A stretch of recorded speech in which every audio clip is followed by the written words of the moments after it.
السلام عليكم، عاملين ايه؟ اخباركم ايه؟ يا رب تكونوا بخير.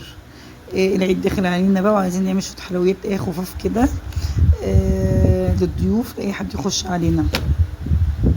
هنعمل معانا السويس رول، عندنا اطفال كلها بتحبها.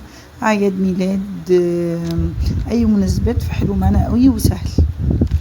المقادير عندنا 90 جرام دقيق، 125 جرام سكر، 40 جرام نشا، 62 جرام ميه، فانيليا، معلقه صغيره محسن كيك، معلقه صغيره بيكنج باودر.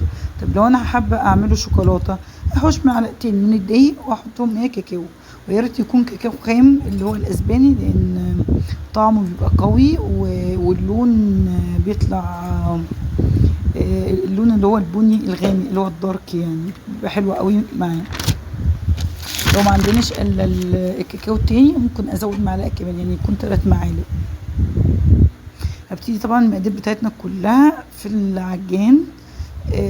عندي مضرب تمام، عندي عجان برضو كله هيمشي، لان انا بنعمل كيكه اسفنجي، هضربهم جامد قوي هيتضاعف معايا الحجم. انا هنا هضربه بالمضرب، مقدرش اعمله بالعجان، عشان اللي عنده المضرب هيعمله، واللي ما عندهوش برضو هيعمله بالعجان يعني عادي. هنا انا كنت ناسيه الفانيليا، حطيت فانيليا خام عشان تدي ريحه احلى. هبتدي بقى اضرب فيه على بقى سرعه عاليه. هيبتدي بقى معايا هنا السكر، اهم حاجه يكون لو عندك سكر ناعم تمام.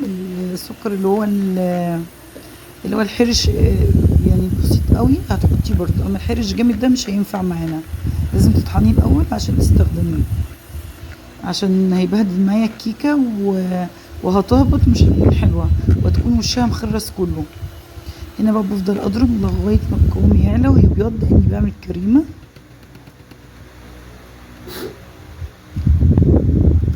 طبعا هجيب الصاج عندي، هفرشه ورقه زبده. انا الصاج هنا عندي كبير، طبعا انا عايزه السمك يكون مثلا بسيط جدا، عشان لسه هعمله رول هيتلف. بس هظبط بقى الخليط عندي. هكون انا بقى مجهزه الفرن على 180 درجه، حاطه الرف في النص، هيكون سخن كويس جدا.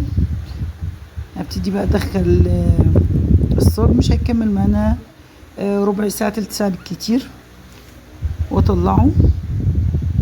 لازم اسيبه بقى في المرحله دي، اسيبه يهدى شويه. انا مش بحب الفه على طول، لان ممكن يعجن مني وميبقاش حلو. اسيبه يهدى شويه بس الاول.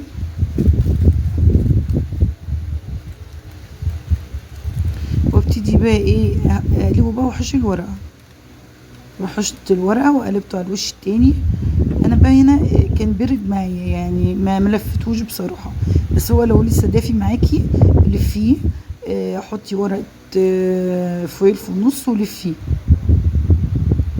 ما عندكيش ورقه فويل ممكن بفوطه وتروحي لفاه بالورقه بتاعته يعني، بس وتسيبيه بقى يبرد شويه. انا هنا حطيت الكريمه. احلى حاجه للسويس رول الكريمه بتاعته تكون سميكه شويه، ما ينفعش الكريمه اللي هي الخفيفه او السائله، تيجي تلفيها هيطلع من الجوانب وهيبهدلك. فانت حطي الكريمه خليها سميكه قوي. لو كوبايه كريم شانتيه الخام بياخد معلقتين سكر مع نص كوبايه ميه متلجه، وتضربيه فيطلع قوامه سميك وحلو. عندك باستري كريم عاملاه جاهز، او اللي هو الجاهز اللي انت بتشتريه، هتحطي منه معلقه برضو، هيظبط القوام وهيطلع عندك سميك وحلو. انا هنا بقى كان عندي مربى، انت ممكن اي صوص اي فاكهه انت حباها تحطيها. انا حطيت هنا، انا بحب احط على الحروف عشان لما اجي الف يكون باين من النص، بيديله شكل حلو قوي. والمربى هنا اعطته طعم حلو قوي، يعني ده ابسط حاجه، يعني هي مربى موجوده في كل البيوت، فسهله قوي. قومي بقى تجربي الطريقه دي وفرحي الاولاد، واعملها لهم في العيد، وكل سنه وانتم طيبين. نبتدي بقى نلفها.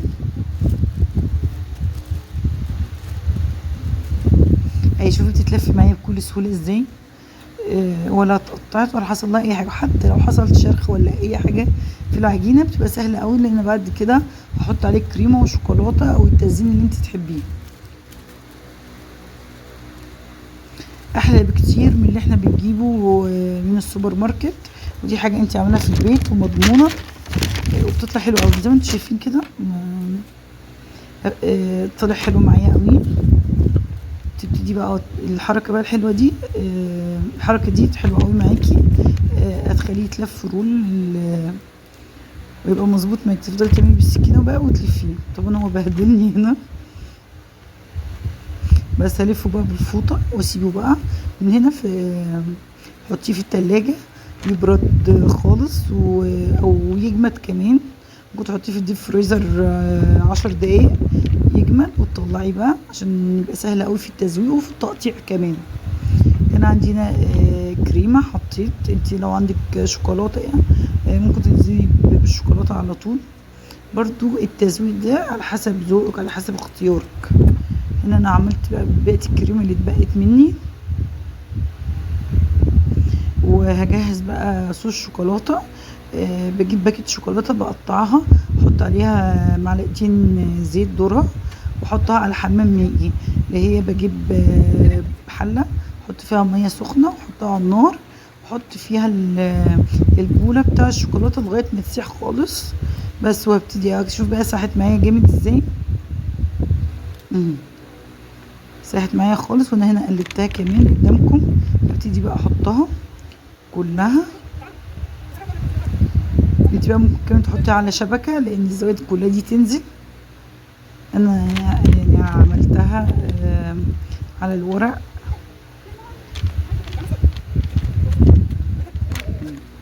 بس طلعت بقى بالشكل ده. هي جمدت على طول معايا لان انا عندي سويسرول كان بارد.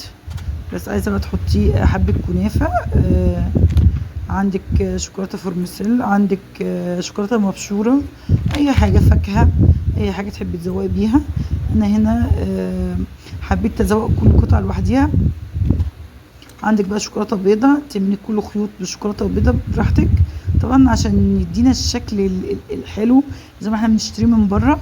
انا جبت ورق كب كيك، وكل قطعه هقطعها احطها في ورق الكب كيك. طبعا هنا انت بتحشي اول قطعه في السوسرول واخر قطعه، لان ما بتبقاش يعني مظبوطه قوي.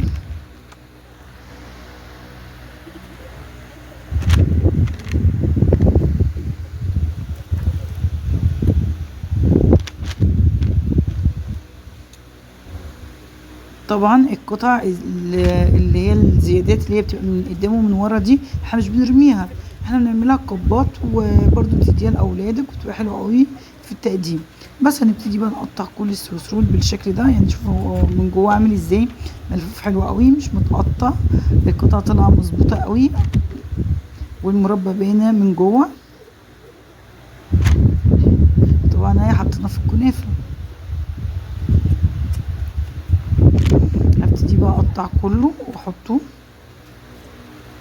هسيبكم بقى تتفرجوا على التقطيع والتزيين، وجربوه وقولوا لي طعمه حلو قوي وسهل، سهل قوي، محدش يستصعبه، لان من اسهل الحاجات وتقديمه شيك قوي والاولاد بيحبوه.